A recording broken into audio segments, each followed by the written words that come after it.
ఇండియాలో కరోనా కేసులు day by day పెరుగుతున్నట్టుగా అధికారులు తెలిపారు. ఇది ఇప్పుడు దేశవ్యాప్తంగా కూడా భయాందోళనకు గురిచేస్తుంది. అంటే ఆల్రెడీ ఒకసారి మన జీవితాల్లోకి కరోనా వచ్చి ఎటువంటి పరిస్థితులకి మనల్ని గురి చేసిందో మనందరికీ తెలిసిందే. అందరం కూడా ఇళ్లకు పరిమితం కావాల్సొచ్చింది. చాలామంది మన సన్నిహితులు, బంధువులు కరోనా సోకి చనిపోయిన వాళ్ళు ఎంతోమంది ఉన్నారు. ఈ విధంగా తీరని నష్టం కరోనా అయితే 2019, 20 ప్రాంతంలో మనల్ని అటువంటి పరిస్థితులకైతే గురిచేసింది. చైనా నుంచి వచ్చి మొత్తం ప్రపంచాన్ని కూడా వణికించింది.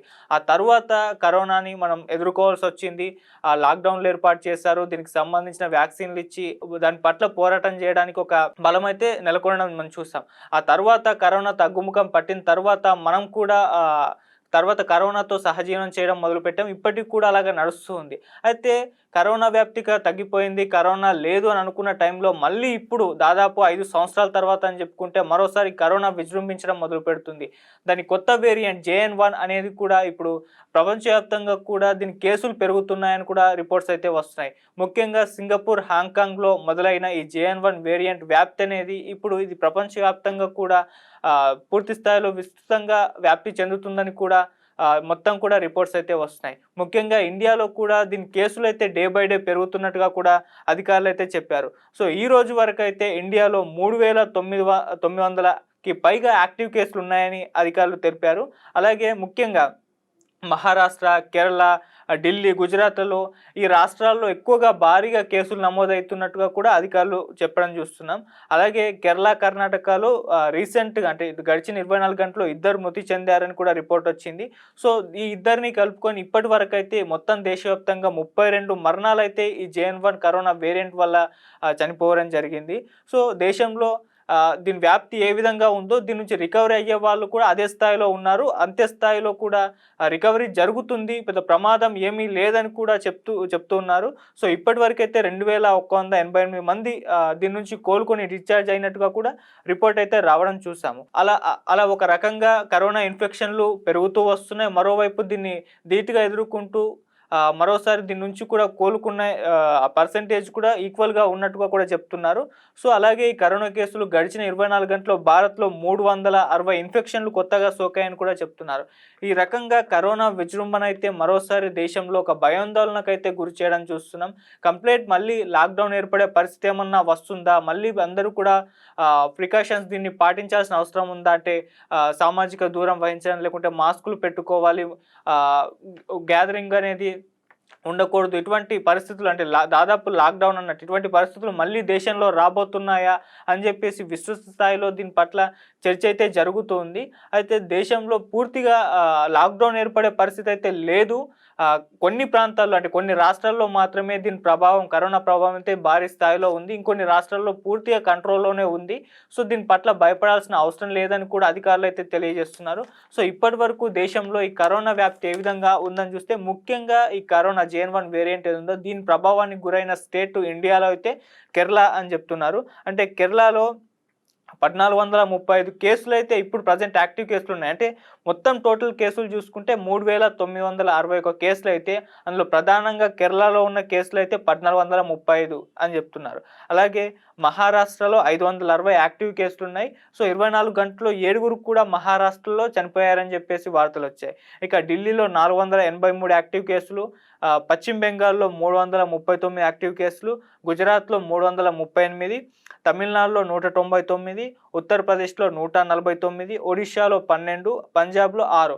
సో దేశంలో అన్ని రాష్ట్రాల్లో ఈ విధమైన JN.1 వేరియంట్ యొక్క పరిస్థితి అయితే ఇలా ఉంది. సో ముఖ్యంగా దీన్ని పట్ల ఎక్కువ ప్రభావానికి గురైంది ఏదన్నా ఉందంటే కేరళను అత్యధికంగా 1435 కేసులైతే నమోదవ్వడం చూస్తున్నాం. ఆ తర్వాత మహారాష్ట్ర దీనికి ఎక్కువగా గురైంది. మహారాష్ట్రలో మరణాలు కూడా పెరుగుతున్నట్టుగా కూడా అంటే ఆ రిపోర్ట్స్ చూస్తే అర్థమైపోతుంది. ఇక మన తెలుగు రాష్ట్రాల విషయానికి వచ్చేసరికి ఏపీ, తెలంగాణలో ఈ JN.1 వేరియంట్ ప్రభావం అయితే చాలా తక్కువగా ఉందని చెప్తున్నారు. అంటే తెలంగాణలో జస్ట్ 3 యాక్టివ్ కేసులు అయితే ఉన్నాయి. సో దీన్ని నియంత్రణలోకి తెలంగాణలో తేవచ్చు, దీని వ్యాప్తిని కూడా తగ్గించవచ్చు అని చెప్పేసి కూడా చెప్తున్నారు. అలాగే ఏపీలో చూసుకుంటే 23 యాక్టివ్ కేసులు ఉన్నాయి. గడిచిన 24 గంటల్లో మరో 6 కొత్త కేసులు అయితే వచ్చాయని కూడా వార్తలు వచ్చాయి. సో తెలంగాణ కంటే ఏపీలో కాస్త ఎక్కువగా ఉన్నప్పటికీ 2 తెలుగు రాష్ట్రాల్లో కంట్రోల్లోనే ఉంది, ఇది చేజారిపోలేదు ఆ పరిస్థితి అని కూడా చెప్తూ ఉన్నారు. సో ఈ విధంగా ఈ JN.1 వేరియంట్ అయితే ప్రపంచవ్యాప్తంగా అండ్ ఇండియాలో కూడా భయాందోళనకైతే గురి చేయడం మనం చూస్తున్నాం. సో ఇది మరింత అంటే ఇది పుంజుకొని దీని వ్యాప్తి పెరిగిపోతుందా, లేకుంటే దీన్ని కంట్రోల్లోకి తెస్తారా అనేది ఒక విస్తృత స్థాయిలో చర్చ కూడా జరుగుతుంది. అయితే దీని పట్లనే వరల్డ్ హెల్త్ ఆర్గనైజేషన్ WHO అయితే స్పందించింది. సో ఒకసారి WHO రియాక్షన్ ఏ విధంగా ఉందని చూస్తే, సో WHO ఏం చెప్పిందంటే, ప్రస్తుతం ఉన్న సమాచారం మేరకు ఇతర వేరియంట్లతో పోలిస్తే కంపేర్ చేస్తే ఇది తీవ్రమైన అనారోగ్యానికి దారితీస్తుందన్న సూచనలు అయితే కనబడడం లేదని వివరించింది. అంటే మిగతా వేరియంట్లు అప్పుడు 2019, 2020, 2021లో ఏ విధమైన వేరియంట్లు ఉండేవో వాటితో పోలిస్తే దీని ప్రభావం అయితే ఆ స్థాయిలో లేదు. అవి అనారోగ్యానికి గురి చేసినంతగా ఇది JN.1 వేరియంట్ అయితే ఆ స్థాయిలో అయితే డ్యామేజ్ చేయడం లేదని కూడా WHO అయితే వెల్లడించింది. అలాగే ఇప్పటి వరకు ఆమోదం పొందిన కోవిడ్ వ్యాక్సిన్లు ఏవైతే ఉన్నాయో ఈ వేరియంట్ లక్షణాలను, దాని ప్రభావాన్ని కూడా ఈజీగా కట్టడి చేస్తాయి అని చెప్పేస్తుంది. అంటే దీనికి దాదాపు ఈ వేరియంట్ని అడ్డుకోవడానికి వ్యాక్సిన్లు ఉన్నాయి. సో ఇప్పటి వరకున్న ఈ వ్యాక్సిన్లన్నీ కూడా దీన్ని కట్టడి చేయగలమని చెప్పేసి కూడా WHO అయితే ఒక దీని పట్ల JN.1 వ్యాప్తి పట్ల అయితే స్పందించి ఈ రకంగా చెప్పింది. సో ఇది ఒక పాజిటివ్ రెస్పాన్స్. దీన్ని చూస్తే మరి భయాందోళనకు గురి కావాల్సిన అవసరం లేదు, కాస్త ప్రికాషన్స్ అయితే పాటించాల్సిందే అని కూడా చెప్తున్నారు. కాస్త ఈ కొత్త వేరియంట్ల పట్ల జాగ్రత్తగా ఉండాలి, ప్రికాషన్స్ పాటించాలి. సో మనలో మనకే ఒక అవేర్నెస్ కలిగి సామాజిక దూరాన్ని పాటించాల్సి ఉంది. అండ్ ముఖాలకు కూడా మాస్క్స్ అయితే వేసుకోవాలని కూడా, పెట్టుకోవాలని కూడా చెప్తున్నారు. సో ఈ రకంగా అయితే ఈ JN.1 వేరియంట్ ప్రజెంట్ కండిషన్ ఇలా ఉంది. సో కంట్రోల్లోనే ఉంది పరిస్థితి, ఏమాత్రం చేజారిపోలేదు. 2019, 2020 పరిస్థితులు ఏవైతే ఉన్నాయో అవి ఇప్పుడు రిపీట్ అయ్యే అవకాశాలు కూడా కనబడట్లేదు. దీన్ని కంట్రోల్లోకి తేవచ్చు. సో అప్పటితో పోలిస్తే ఇంకాస్త దీనిపైన మన కంట్రోల్ వచ్చేసింది. దీని పట్ల అవేర్నెస్ కలిగింది. వ్యాక్సిన్స్ ఏ విధంగా ఉన్నాయి, ఏ విధమైన ప్రికాషన్స్ తీసుకోవాలి దీన్ని కంట్రోల్లోకి తీసుకురావడానికి అన్న అవేర్నెస్ అందరిలో కూడా ఉంది. కాబట్టి ఇది లాక్డౌన్ వచ్చే పరిస్థితులకు దారితీసే ప్రమాదం అయితే కనబడడం లేదని కూడా చాలామంది అయితే చెప్తున్నారు. సో చూద్దాం మరి ఈ JN.1 వేరియంట్ ఏ స్థాయిలో విజృంభిస్తుందో, లేకుంటే మన వాళ్ళు దీన్ని ఏ స్థాయిలో కంట్రోల్ చేస్తారో. మరి సింగపూర్, హాంకాంగ్లో పరిస్థితి అయితే కాస్త దారుణంగా ఉందని చెప్తున్నారు. సో అటువంటి పరిస్థితి అయితే భారత్లో లేదు. సో దీని కంట్రోల్లోనే ఉంది.